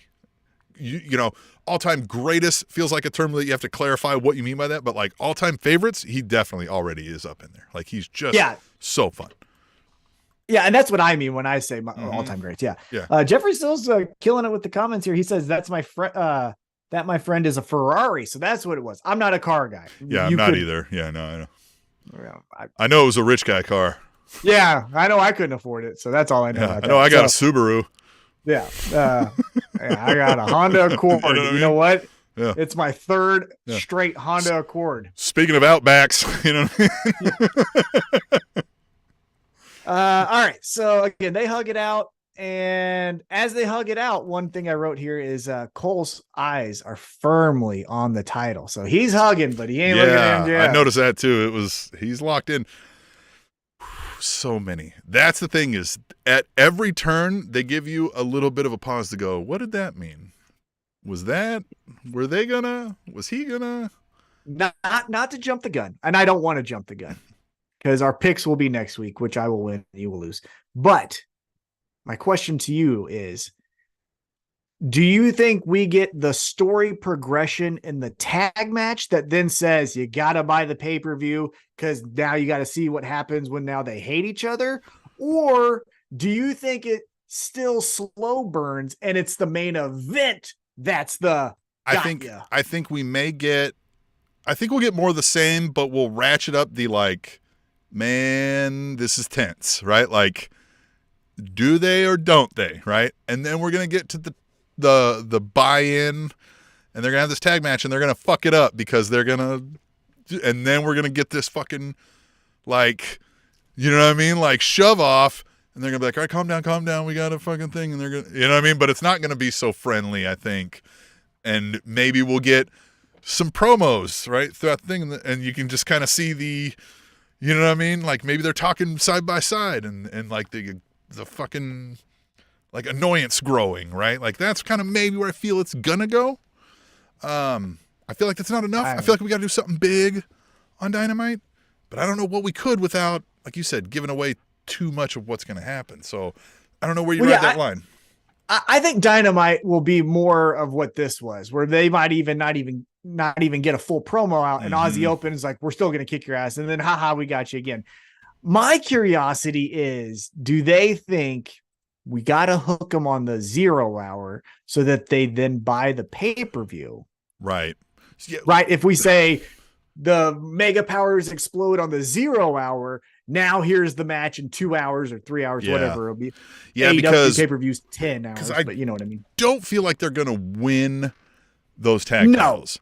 Yeah, not to give my picks away, but right now, if you look at the AEW roster, and no offense to him, I love AEW, Stokely Hathaway, Samoa Joe, all of those, but MJF is bigger than Ring of Honor. He's not going to go 100%. Back down to Ring of Honor. And so here's what only could happen from that, right? Is they win the tag team titles, they go on, they have this match. Now they kind of don't like each other because the match got, you know what I mean, stiff, and now, so they have that blow up, one wins, whomever it is, but now they're the tag titles, and we're back to kind of like, I don't really like this motherfucker now. Like, you know what I mean? Like, no, you've got my fucking title, or you low blowed me to win, or whatever it is, right? And then they're like, fuck you, but now they're tag team champions. But that would be resetting what we already told to get here, so I see no reason to do that, and would think you'd be going backwards for no reason. So yeah, no, you can't win those tag titles. I think you do have to blow up there, or at least like make it seem like this shit's about to blow, right? Like give you something to go like, oh man, I got to see what happens. I'm interested. But is that 0 hour or is that Dynamite? Right. I think you get more eyeballs on Dynamite. Yeah, but you're watching 0 hour if you're on the fence of whether to buy, you know, are you? Because I remember, dude, going back to Sunday Night Heat in WWE, I would be like, I'm not buying this pay-per-view. And then Stone Cold Steve Austin would stun Shane McMahon. I'm like, buying this pay-per-view. Gotta see this. Right? Gotta see what happens now. Yeah, so that's how I was. I'm just speaking for myself. That's true. If they do something badass cool, I mean, I'm already gonna buy it. But like, if I was on the fence and I was hanging around the house and like I start seeing that shit come across the Twitter or the X or whatever it is, I'd be like, all right, let me pull up Fight. Let me see what's going on here. Which I'm already I'm gonna be sitting in place with fucking popcorn for this. But you get what I'm saying. Other people, all right, let's get back on track. The pores. We go. The pores. The pores, yeah. Let's get back on track here. We go into the dumbest match that I enjoyed all year. This match was fucking dumb. Yep. And I liked it. I will say this. We give Jeff Jarrett a lot of shit. Dude earned a paycheck last night on Dynamite. Yeah. I mean, they all did. The person. Yeah, they all did. Yeah. The person I came away applauding was, oddly enough, Karen Jarrett. She got the blood. She got the main amount of blood on her. She jumped on, I think it was Isaiah Cassidy's back, and he just said, see ya, and fucking threw her on the ramp. And then she had to do the climb thing with the fucking scary chainsaw guy. What's his name? Leatherface. Leatherface. That's the guy. Yeah, listen. This is all. Yeah, this thing's everywhere. You know us. We're never gonna advocate for more, corporate themed matches, right? No. They save a little grace here with going, hey, listen, all the money we earn from them, we're giving right to the Maui folks. And you go, okay, if Maui wasn't an issue, would you and this wasn't Fight for the Fallen, would you have just kept that money, or would you have? Well, yeah, of course. Yeah. And so, I'm like, okay, that you have this thing to say, look what we did, that wasn't your intention when you said, hey, or when somebody approached you about a sponsorship opportunity, right?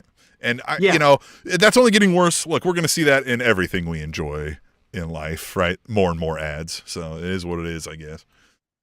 Yeah, the thing that I like so far about the corporate synergy of AEW in comparison to WWE is, one, it makes sense, right? These two already had a silly ass rivalry. There was already dumb shit. This wasn't MJF, a big blow up. Yeah. Well, it wasn't a serious storyline like MJF and CM Punk, and then all of a sudden it's a Texas, whatever the fucking movie is. Match, right? Because that was the biggest thing with Miz. The Miz Logan Paul thing. Yeah. No, was it Logan Paul? And then they did the zombies on the outside. Was that him? It was him, right? When it Logan Paul with him with that or something? I don't remember who that was. Yeah. It was Miz, because Miz got hurt. I remember that. And then they got ate. Remember they all ate him? Yeah, they ate him. But then he was back the next fucking week. Well, but that was the thing, is their feud was serious, and then all of a sudden you got that.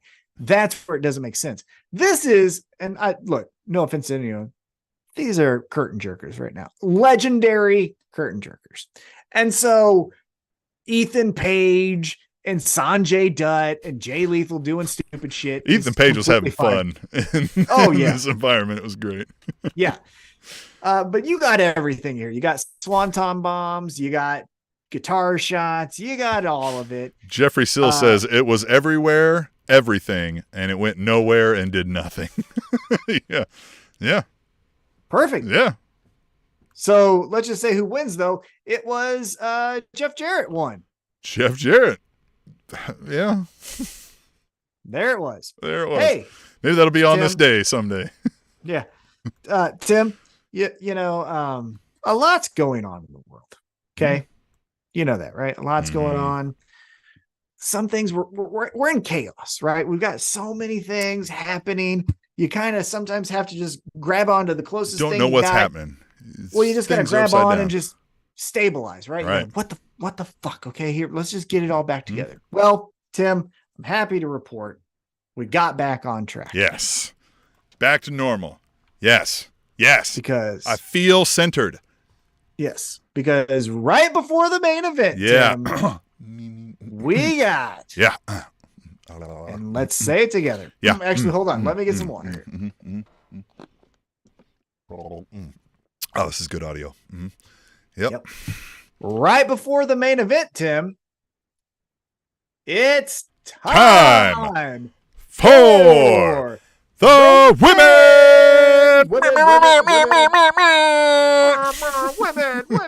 Women's rights. Women's rights. We also have a tweet the table about this, if I can join. All right, let's go. Justin Floor, he says, shocker. After 2 weeks main eventing Dynamite, the women are back to their old time slot. Hashtag tweet the table. Yeah, a shock of stability. A shock of steadiness, right? Of calm waters, right? We don't want too many Tootsie Rolls here. We need just a few. Yeah. You have Tootsie Rolls, but every so often you got to have an almond, just to counteract that, right? Sometimes you got to have some peanuts. You got to get a grape once in a while. You know what I mean? Yeah, exactly. You know what I mean? You have 5 Tootsie Rolls, you have a banana, then you get it back to 5 Tootsie Rolls. That's your snack. You're going to have a terrible stool in the morning, but yeah. I got a bidet, so I don't give a shit. rules when I have a He stool. says, son, I lived on a diet of whiskey and whores for 10 years. You think my stools are any of my concern? Yeah. Should have seen him then. Get that bidet and you're good to go, no matter what happened in your stomach. Get a bidet. Look, there's a lot of shit. One. Yeah. You do? Yeah, we got one. We, of course, when COVID hit, we picked up one of the conversion kit, if you will, right? But it's, Uh-huh. If any of the listening audience takes anything from me, and I say a lot of shit, I know.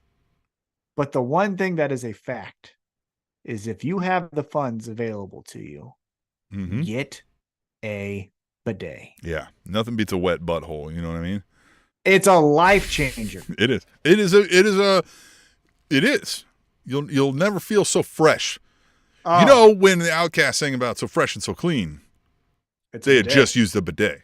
Right. Yeah. That was in parentheses. So fresh, so clean. Parentheses, bidet. Bidet. Yeah. It wasn't even because of it. It was just bidet.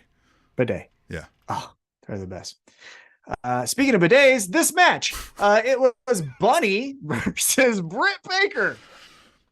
And look, both of these women are cool. I like both of them a lot.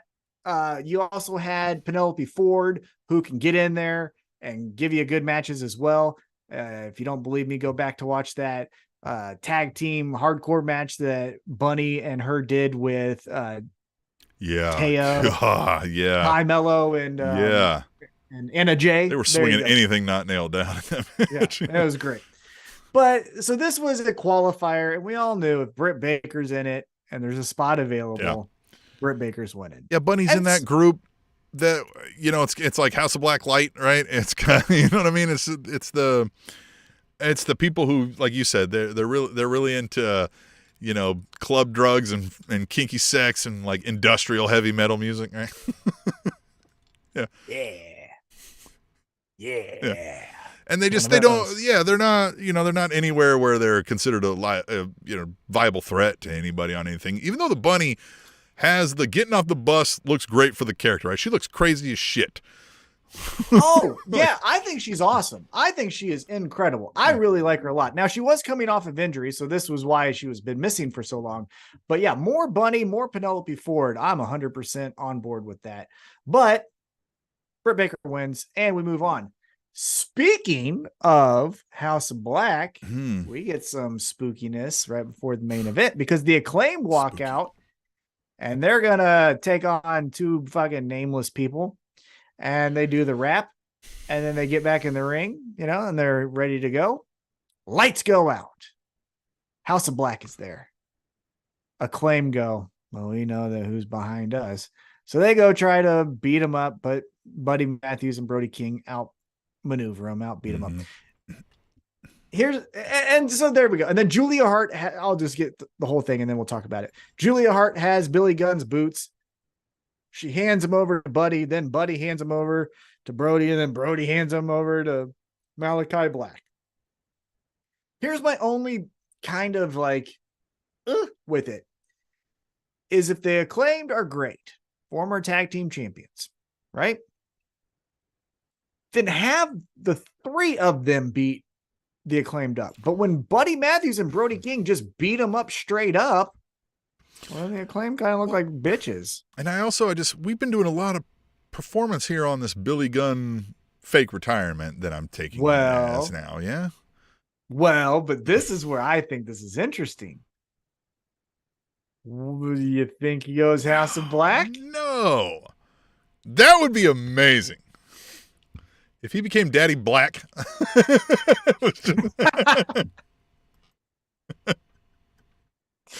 I mean, it would be a stretch, and we don't need it, right? Like, I don't think it's going to help House of Black get over in some way. If anything, it might leave the group unusable after the run is done. You know what I mean? Like, it's such an odd fit that it would take a lot of work centered around exactly that. Now, unless he just quickly sells them out, and then they have a feud with him for some reason, and he gets another team or something, but it seems odd. And I don't seem like it feels weird to go through all this just for him to show back up and I'm out of retirement and I'm helping you. So I don't know where we're going with it. That's why I'm interested. I could see them do something to the kin of what Daniel Bryan did to the Wyatt family, where he joined just long enough to realize how to take it down, and then he took down the Wyatt family, right? I could see Billy Gunn playing the role of Daniel Bryan, joining, doing the stuff, and then 4 weeks in, goes, suck it. Yeah, right. Takes him out. And then we could do Billy Gunn versus Malachi Black, right? Or something like that. Yeah. Jeffrey Sill says, my thing is Andrade beat the House of Black by himself, but the Acclaim can't do it with two of them. They deserved to lose to the Guns.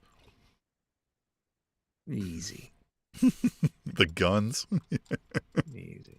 First off, they're the Guns, who are much improved. Yeah, the Ass Boys are much improved, but... Yeah, they're the Ass Boys. Okay? They're the Ass Boys. When are we getting Danhausen back? Well, I think he ripped his ACL or something. But here's the thing. He doesn't wrestle. Like, I don't get why he can't travel. Yeah. Yeah, Danhausen was never like... I mean, yeah, he did do some wrestling here and there, but like he wasn't a wrestling act by and large, right? Yeah. So get him back on there. Team him up with Punk, so both of them are so fucking happy to, circle jerk each other. Yeah, do that.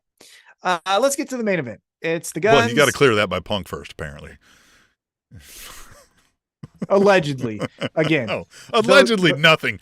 No, fucking allegedly nothing. Punk is trying to rule out of that thing like a dictator and saying, this person can't be in here, this person, and fucking like saying it's because those people are going to cause problems and make things tense. He's a fucking weird guy, dude. Phil Brooks is, excuse me, may not see him Punk, but he's a weird dude. Seems that way. Yeah. Yeah, it sure does seem that way, allegedly. Seems that way. Yeah, allegedly right. seems that way. Yeah. Because again, I'm not taking the word of fucking Dave Meltzer or Brian Alvarez. But you know what? Honestly, I'm probably just taking the word of CM Punk. He's the, you know what I mean? He's the one who wants to hint at it and then say other people shouldn't say anything about it and fucking whatever, Yeah.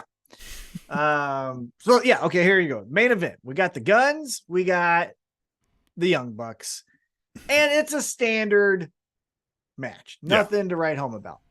The Guns. We got to get that 50 Cent theme back, though. It's not the same.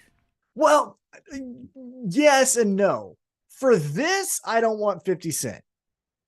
When it's Wembley, like I assume they're going to be wrestling. Well, if not 50 Cent, we need something different. The Western sounding, gun interlude and everything doesn't fit with the look that they're doing now, I don't think, Yeah, I mean, I get what you're saying, and I agree. I just think 50 Cent needs to be saved for the big matches. No, I agree with you. Yeah, we can say 50 Cent for the big matches, but I think their everyday one needs to change up. We need something different. I was watching it this time, and I was like, this doesn't feel right. Yeah, and what doesn't feel right is, I don't know, having the Young Bucks last. The match was fine. They won. I'm also... I know we've addressed this before. But at some point, they've got to change the name, right? Like, they can't be the Young Bucks. One of them's balding, man. Like, come on. So let's say, okay, they have another 5-year run, or so let's say they run out this 5 years with AEW and they go, we're retired. And they come back 5-10 years. Are they the fucking Young Bucks again? And they're 50? Like, guys. Oh, yeah. At some point, are you just the Jackson brothers, for fuck's sake? Well, yeah, but Mike Tyson, even when he was coming out of jail, was known as Kid Dynamite. Yeah. Look, and I get Little Wayne is still Little Wayne, but he's little. Like, at least he has, at least he's short. Yeah. Yeah, I mean, I get what you're saying, but like, what would we call them? The Elder Bucks? Look, even Bow Wow dropped a little, you know what I'm saying? Well, he got tall. Yeah, he grew into that. Yeah. Yeah, I don't know. They're fine. Let's just talk about what happens. Jay White, Juice Robinson, they attack the Young Bucks. Guns help. And then FTR's music hits, but they don't come from the entrance. They come from the crowd, which was fine. And then we get the stare down. Look, I get for a certain segment of the listening audience, viewing audience, AEW audience, that's fucking cool. And I am interested in, I like to always tell you that I'm only interested in what I see on television. And for 98% of the time. That's true. However, I want to be a fucking fly on the wall when whoever makes the decision of who's winning this fucking match. Because the Young Bucks just re-signed and apparently are making NBA player money and are executive vice presidents. FTR, from all accounts, has that silly little guy energy about him. And so you tell them that they're losing, they might be pulling a CM Punk. They love CM Punk. They love Bret Hart. They are, at least Dax is appearing as such, to be on the top 10 list of thinks this shit is real, right? Like, it's like, calm down. Oh, right? Cash is right there too. He just can't talk that well. You're right. Yeah. You know what I mean? They both feel that way. It's the like, all right, take yourself a little less seriously, right? Okay. Yeah. Like, yes. Okay. You're a pro wrestler. We have addressed like that's a tough thing to be. It means you 100%. Are physically tough and can put your body through hell, but you are also fucking chubby and balding and you know what I mean? Have ear hair and shit. Like, calm the fuck down about yourself a little bit here, right? You are a performer, right? Like let's calm it down. All right. Before I get into my comments about the FTR thing, I do want to get some comments from Jeffrey Sills. He says the Guns are his second favorite team. He also says that the Gangbang Group are his favorite. He likes the theme. Yeah. And to counter the Young Bucks theme, he says Young Jeezy is still Young Jeezy. Still Young Jeezy. That's true. Yeah. Well, here's the 60 years young Jeezy. But here's the difference between Young Jeezy and Young Bucks. Try to change Young Jeezy's name and he'll shoot you. Yeah, Young true Bucks that, right? Yeah. What are they going to do? When does he become geriatric Jeezy? Yeah. That would be good. But so here's my 2 cents on that.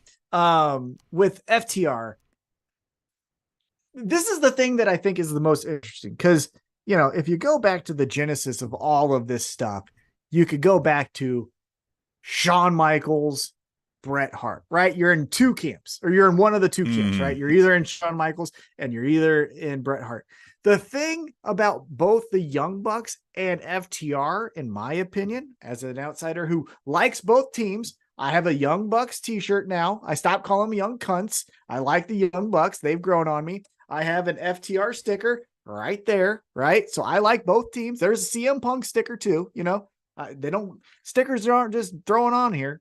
Anyhow, my point is the Young Bucks and FTR looked at Shawn Michaels and Bret Hart, but unfortunately for me and why they don't really click like an MJF or Eddie Kingston or Usos or any of those teams is because they took the worst traits of both guys.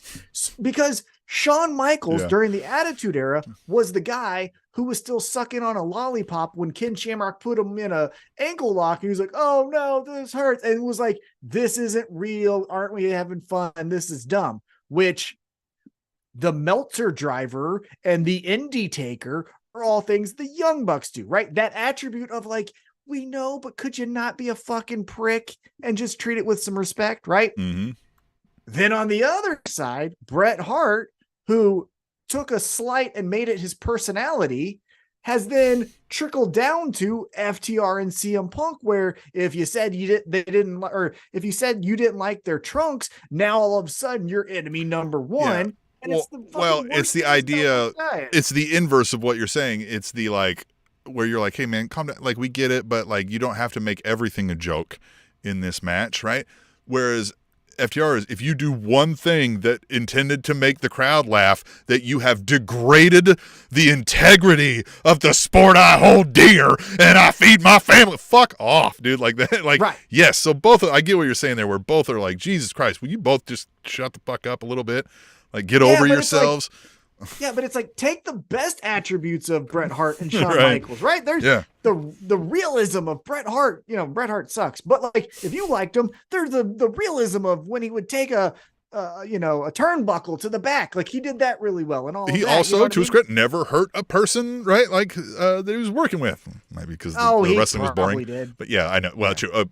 We'll say infrequently enough, right? Noticeably infrequently. That might have to do with the boring style, but like whatever. Yeah. Whatever. Yeah.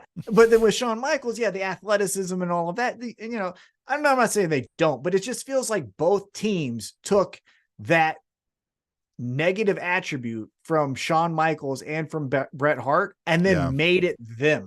And that's what I don't like. To me, I just feel like as much like we, and I know they've said this, like we've done it before. We've done the FTR Young Bucks thing before, and now they're saying like, okay, but now it's like the time, right? But I just feel like we didn't get enough to get there, right? The Young Bucks were kind of hanging around in limbo, not doing a whole lot in the main focus anyway, obviously because they were dealing with sort of this contract, negotiations and whatnot, but it just feels thrown together now. And again, it's at a point where right now, frankly, like I've kind of soured on FTR a little bit, and the Young Bucks have been stalling out doing nothing. So why am I to care about this, right? Yeah, the 100% the reason why I care is for the backstage who makes the decision on who wins. 100%. That's it. Yeah. The match itself will be fine. There is a lot of history here. I mean, they are called FTR because, you know what I mean? Young Bucks said, fuck them. The revival. You know what I mean? Yeah. That's why I'm interested in the match. And again, it will be good. There will be false finishes that I'll fall for. Because again, I also don't know who's going to win that match either, right? That match is as unpredictable as MJF and Adam Cole is to me. You know what I mean? Like both. That's the best thing I think going into All In is that I legitimately don't know where we're going. Yeah. We could say that back when it was Hangman versus Kenny Omega, we knew, right? We knew that it was going to be Hangman, which was great. That's how the story should have ended. But like we knew this, I don't know. And then here's the thing, Tim, 2 weeks later, All Out. It's All Out. I know. Yeah. So yeah, a lot of these may not quite end necessarily at All In, right? It might be like you love this? Join us in 2 weeks for fucking All Out where we run it back. Yeah. Right? Well, the only match that we have for All Out is the TNT Championship of Luchasaurus versus Darby Allin, which you kind of told on yourself because then who wins the coffin match? Yeah. What if he's dead? yeah. Luchasaurus get a free pass? Like we can find another. What are we doing? Yeah, do we find another, find another skateboarder to but yeah, man, I'm excited though. All In has got me pumped. I know we got another week to go where we'll talk about it some more, but I'm ready for it, man. And again, look, everybody's going to dispute any claim you make nowadays, but we're talking here the biggest pro wrestling event ever. And with the number of people I don't care about, because again, I'm not making that money, right? Yeah. I don't care if two people. The visual will be amazing, but but just entertain me. That's who I care about. 100%. I don't care. But what I was gonna say is, but just industry wide for this to be happening now, where we're 10 years into this, I wouldn't have thought we'd be seeing, especially now in a day and age where live attendance is going down across the board for many things, fucking worldwide, that we'd be seeing the largest attended pro wrestling event in history. Yeah, what I was going to say is, to me, though, the thing that I'm the most interested in is it's the most original, intriguing storylines. Yeah. Even go over to Collision. I don't know necessarily 100%. I got a good hunch, but CM Punk, Samoa Joe. Yeah. CM Punk loves Samoa Joe, apparently. Like, that's the one guy that like earned his respect or whatever. Yeah, so probably CM because Punk Samoa Joe would like, actually beat the fuck out of him, and he knows. Yeah. But like, or maybe already did at one point, and they we squash it. Like, yeah, okay. Right. But like, but the idea that like CM Punk will show that he'll lay down for some Samoa Joe in the biggest show wouldn't shock me, right? Like, hey man, I'm a team player. Watch me lose. I lost to Samoa Joe. You know what I mean? So again, I have no fucking idea. I love it. Can't wait. Yeah. This is an interesting point, and I think Jeffrey Sills is alluding to this. Like, remember they started the first All In was can we fill 10,000 in an arena outside of WWE? And now flash forward to them having 80. The quote unquote largest ever crowd. Is pretty amazing in this time frame that they did it in. So that's pretty neat. I'm excited for it, and I can't wait to talk more about it next week. And I don't know. I don't think it's too many Tootsie Rolls quite yet, but we'll see next week. The Spanish announce table.